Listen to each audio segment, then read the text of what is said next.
খুব সহজ রেসিপি আজকের রান্নার জন্য। কুমড়ো বড়ি দিয়ে, আলু দিয়ে আর রুই মাছ দিয়ে রান্না হবে। তো আমি মাছগুলোকে সুন্দর করে ধুয়ে পরিষ্কার করে লবণ, হলুদ, মরিচের গুঁড়ো দিয়ে মেখে নিয়েছিলাম। তেল গরম করে প্যানে দিয়ে দিলাম।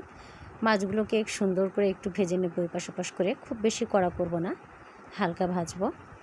মাছগুলো ভাজা হয়ে গেছে, ওই তেলের মধ্যেই দিয়ে দিলাম কুমড়ো বড়িগুলো খুব সুন্দর করে একটু লাল লাল করে ভেজে তুলে নিলাম। ওই তেলের মধ্যে দিয়ে দিলাম এক মুঠ পেঁয়াজ কুচি। পেঁয়াজটা হালকা ভাজা হয়ে গেলে দিয়ে দিলাম মশলা। এখানে আছে ধনিয়ার গুঁড়া, জিরার গুঁড়া, হলুদ, আদা পেস্ট, তারপরে রসুন পেস্ট, সব কিছু দিয়ে লবণ দিয়ে সুন্দর করে তেল দিয়ে কষিয়ে নিলাম। কষানোতে যখন তেল উঠে আসলো তখন দিয়ে দিলাম আলু। একটু পানি দিয়ে সুন্দর করে কষিয়ে নেব।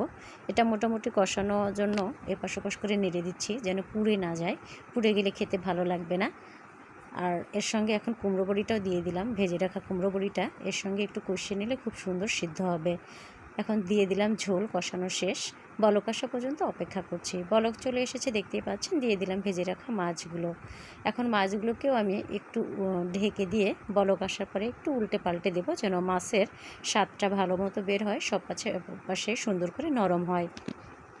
এই যে লাস্ট লুকিং দেখতে পাচ্ছ। ভালো লাগলে আমার চ্যানেলটা সাবস্ক্রাইব করে দেবেন, পাশে থাকবেন। আল্লাহ হাফেজ।